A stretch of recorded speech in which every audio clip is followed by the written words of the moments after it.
Toi et bienvenue dans cette vidéo. On considère pour cet exercice un rectangle ABCD.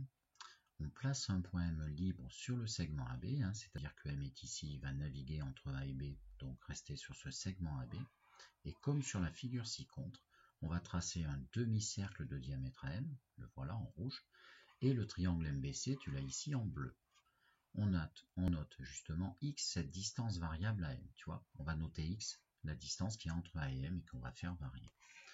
Le graphique représente les aires f de x et g de x du demi-disque et du triangle. Alors moi j'ai déjà mis un petit peu de couleur pour pas me mélanger. F de x ça va représenter l'aire du demi-disque qui est ici en rouge.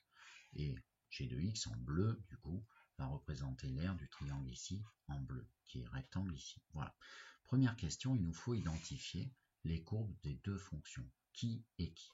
Alors, cherchons par exemple l'expression de l'une des deux. Je vais te proposer de chercher l'expression de la fonction qui donne l'aire justement de ce demi-disque rouge. Alors, l'aire d'un disque, c'est pi fois rayon carré.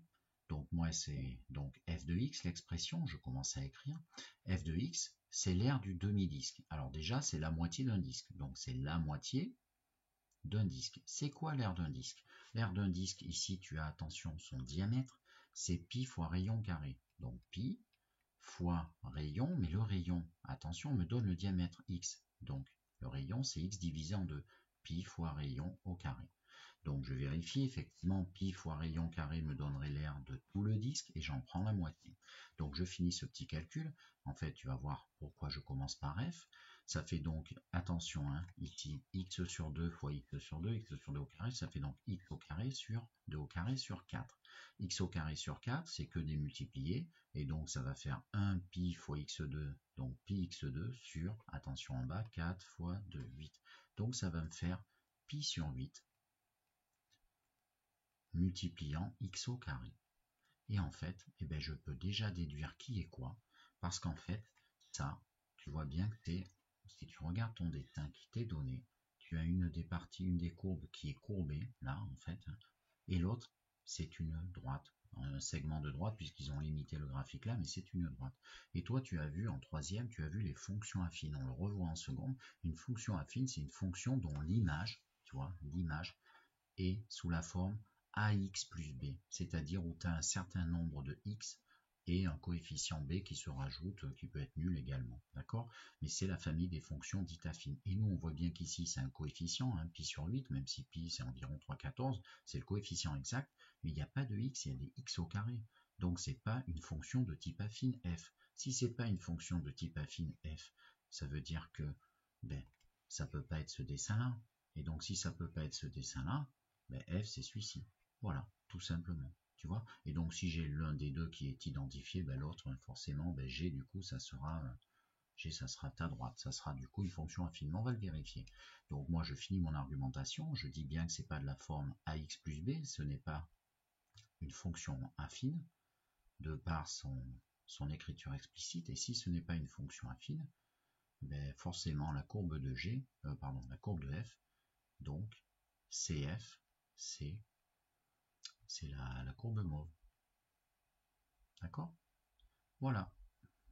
Si j'en ai une, je déduis l'autre. Alors, je vais mettre tout de suite que CF c'est la mauve, tu vois, je rajoute en bas là, et du coup, par déduction, la courbe de G, ça va être ça. Tiens, ce que je te propose de faire, c'est de chercher G et de vérifier qu'effectivement, si elle est bien dessinée ici par une droite, c'est qu'elle est affine. Donc je te le mets en remarque à côté, ce n'est pas nécessaire pour avoir la totalité du barème sur cette question. G c'est quoi? G c'est l'aire du triangle rectangle bleu. Alors il me faut, regarde, j'ai une dimension, j'ai rajouté petit l et grand L, ça va être des nombres, c'est les dimensions de ton rectangle, c'est des nombres. Donc là, on va dire c'est petit l et je vais multiplier par cette dimension-là. Comment la trouver? J'ai la grande qui fait grand L, et là j'ai petit x, donc ici j'ai grand L moins petit x. Je vais le rajouter ici en bleu, donc ici j'ai grand L moins petit x. Du coup, si je veux calculer et évaluer g de x, il faut que je fasse le produit de ces deux dimensions, petit l, donc petit l fois grand L moins x. Attention, tu trouverais l'aire de cette zone rectangulaire, et du coup, comme tu en prends que la moitié, tu divises en deux. Donc ça serait égal g de x à grand L multipliant, petit l multipliant grand L moins x, et il faut diviser par 2. d'accord, fois 1,5. Et en fait, si tu regardes bien, je vais m'arrêter là, mais pense bien que dans ta tête, ça c'est un nombre, ça c'est un nombre, et ça c'est un coefficient. Du coup, regarde, qu'est-ce qu'il va y avoir devant x? Ben, devant x, il va y avoir 1,5 fois moins 1, moins 1,5 fois L, moins 1,5 de L, moins 1,5 de L. Donc en fait, moins 1,5 de L va être ton coefficient devant la lettre x. Et du coup, que reste-t-il après? Il va te rester l'autre distribution, attention, petit l fois grand L fois 1,5. Donc plus 1,5 de la multiplication des deux. Et tu vois bien que, en fait, ça c'est ton A, ce qui est devant là, ce que je vais t'entourer. C'est ton A que tu as vu en troisième, ton coefficient donc de ta fonction affine A, et ça c'est ton coefficient B. D'accord? Et donc G vient de la forme AX plus B, c'est bien une écriture dite de fonction affine, donc c'est G bien une droite. Voilà. Alors, deuxième question, on doit retrouver les dimensions du rectangle ABCD. Il va sûrement falloir qu'on utilise le graphique. Alors c'est parti, on va l'exploiter, on va réfléchir entre le dessin et le graphique.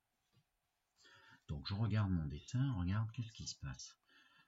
Si x, si x il fait 0, qu'est-ce qui se passe? Ça va être ton demi-10 qui va être réduit finalement à un point, il aura une aire nulle, si x fait 0. D'accord? Bon, alors si x fait 0, c'est la courbe de f, ton demi-10, donc f de 0 doit faire 0. Et tu vois bien qu'effectivement, en regardant les images, ici, ben, ça fait 0, mais ça m'apporte rien. Ça m'apporte rien pour déduire les dimensions de mon rectangle. Moi, ce qui serait intéressant, regarde, si je prends x le plus grand possible ici, c'est-à-dire si x fait grand L, c'est-à-dire que m je le fais bouger jusqu'à b, eh bien petit x va faire exactement grand L. Qu'est-ce qui se passe? Alors certes, ton demi-disque va être comme ça, mais regarde ce qui va se passer. Ton triangle rectangle bleu, lui, il va diminuer, diminuer, diminuer, il va se retrouver finalement d'air nul, lui, il n'y aura plus d'air du tout. Donc ça veut dire en gros que si x fait la valeur particulière grand L, ben ton triangle bleu, et bien son aire fait 0. Et là, je vais peut-être trouver quelque chose. Donc je le mets en remarque, tu vas voir, premièrement, si x fait exactement grand L, de valeur, la longueur que j'ai notée, la dimension que j'ai notée grand L, alors l'expression du triangle bleu, c'est-à-dire g de x, doit faire 0, puisque, je viens de te le dire, mon triangle, finalement, il n'y en a plus. Et regarde ce qui se passe. Si x fait grand L, g de x fait 0. Regardons la courbe de g, elle est là. Quand est-ce qu'on a g de x qui fait 0? Là non, là non, là non, mais regarde, ça diminue jusque là. Et en fait, g de x fait 0 pour la valeur particulière de 5, 6, de 7. Donc, ça veut dire quoi? Que ton grand L, ton x, il fait 7. Donc, graphiquement, donc on a donc eh bien, grand L, enfin x qui est égal à grand L, qui fait 7.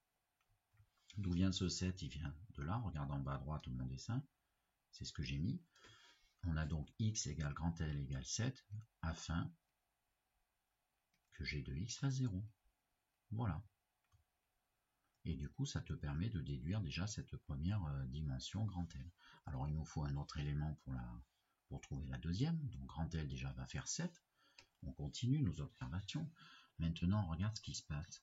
Si on a x qui fait 0, et on va encore exploiter la courbe de g. Si x fait 0, qu'est-ce qui se passe? Si x fait 0, mais dans ce cas-là, ton triangle rectangle bleu, il fait la moitié du rectangle ABCD. Donc si x fait 0, d'accord? D'ailleurs, regarde, si x fait 0, si tu le mets là-dedans, x fait 0, tout ceci s'annule, et bien on trouve bien que le résultat de l'aire, c'est la moitié de la multiplication L fois grand L, qui est en fait L fois grand L, c'est-à-dire ton rectangle. D'accord? Donc en fait, si x fait 0, on va regarder graphiquement, regarde mon laser en bas, si x fait 0, on est là. Où est la courbe de G? Elle est là. Quelle est l'image de 0? J'ai l'impression que si là on a 18 et 20, là on est à peu près au milieu du carreau suivant, là on est en 21. Et donc c'est le deuxième argument qui va me permettre de trouver. Bien sûr, c'est plus facile d'exploiter la fonction affine ici. Donc si x fait 0, alors g de x, regarde bien, l'expression de g c'est l'aire bleue, elle vaut exactement la moitié de petit l fois grand L, et graphiquement, D'accord? Graphiquement, on trouve que ça fait 21. D'accord? Et donc, ça te donne une petite équation. Donc, je vais te l'entourer ici en marron. 1 demi de petit l fois grand L doit faire 21. Donc, bah, tu sais quoi, on va la résoudre. Et du coup, si la moitié, donc ce qu'on cherche c'est petit l, la moitié fois petit l fois grand L, c'était 7, fait 21, et bien ça te fait une mini-équation, on va la résoudre. Alors, on y va, on va essayer de tête, je te propose. D'accord? Alors, c'est parti. Déjà, regarde, on veut que 21, c'est la moitié de quoi? Ben, c'est la moitié de 42. Là, il faut qu'il y ait 42. Et 42, c'est quoi? C'est 7 fois tes tables, 7 fois 6. Donc, petit l fait 6. Voilà. Et donc, on a trouvé la dimension numéro 2, petit l fait 6. Voilà. Alors, ce que je te propose, on va continuer. Question 3. Estimer graphiquement la valeur de x pour que le demi-disque et le triangle aient la même aire, puis en donner une valeur approchée au centième. Alors, graphiquement, on veut qu'ils aient la même aire. Ben, si on veut la même aire, ben, ça revient à résoudre quand est-ce que l'aire du demi-disque, c'est-à-dire f de x, vaut l'aire du triangle rectangle bleu, f de x égale g de x. Et ça, ben, tu l'as vu, hein, graphiquement, c'est les abscisses des points d'intersection de ces deux courbes. Donc je vais prendre mon petit crayon rouge, et puis voilà, il n'y a qu'une abscisse, je vais chercher sa valeur estimée, mais tu vois la maîtrise sont un peu gros, hein, c'est en dessous de 4,5. Allez, on va dire 4,4, c'est très difficile. Donc x égale 4,4, voilà. X égale 4,4 avec ce graphique. Et donc voilà, en gros ça veut dire que si, je vais finir ma phrase, ça veut dire que si x fait environ 4,4, d'accord, et bien ça veut dire que tout simplement tes deux figures, si on fait bouger m, en 4,4 de A, hein, ici là, regarde mon schéma en haut à droite, si m là je le mets à 4,4 et L il fait, souviens-toi 7, et bien ça va donner des aires sensiblement de même valeur. Voilà. Alors, ensuite, estimer graphiquement la valeur de x pour que le demi-disque et le triangle aient la même aire, puis en donner une valeur approchée au centième. Alors déjà, il est clair qu'on ne peut pas trouver une valeur approchée au centième avec ce qu'on a ici, on ne peut rien trouver. Ça veut dire que je pense que l'exercice a oublié de mettre un petit logo machine, on ne peut le faire qu'à la machine. Alors tu sais quoi? Ben, d'abord, on va chercher les expressions de mes deux fonctions. Alors, f de x sont là, et on va utiliser la calculatrice. Donc, f de x, tu vas voir comment chercher des points d'intersection, mais il nous faut l'expression. Donc f de x égale pi x au carré sur 8. Bon, ça, je l'avais déjà trouvé tout à l'heure. Pi sur 8 fois x au carré. Il faudra que je dessine cette première fonction avec ma machine. Et g de x, et bon, on va la chercher ensemble. G de x égale, bon, tu sais quoi, je l'avais déjà trouvé. Donc ici, on a dit quoi? L, ça fait, petit l, ça fait 6. Donc, moins 1 demi de 6, ça fait donc, ben, ça fait 3, enfin moins 3. Donc, moins 3x,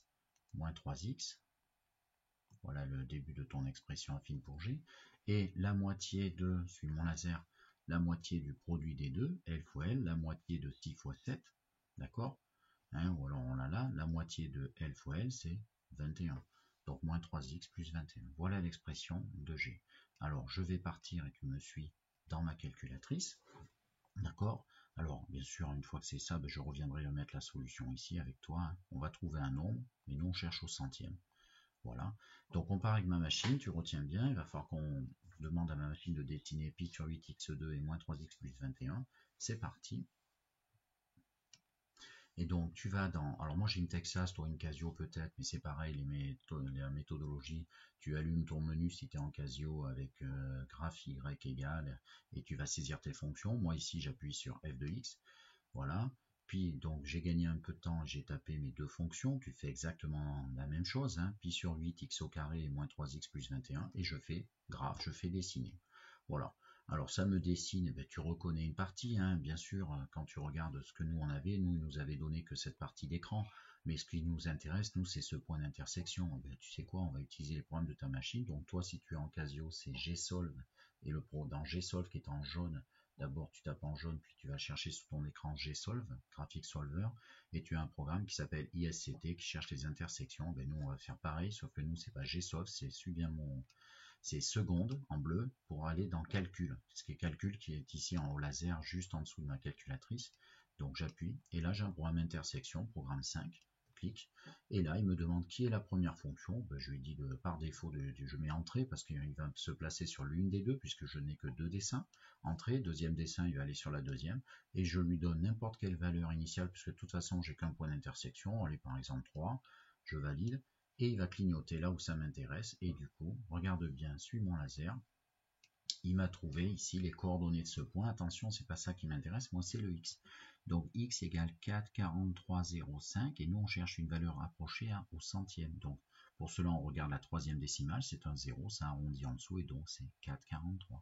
Voilà, donc je reviens, 4,43 c'est la solution un peu plus fine obtenue avec la calculatrice, et donc 4,43 avec la calculatrice bien sûr, hein, ceci.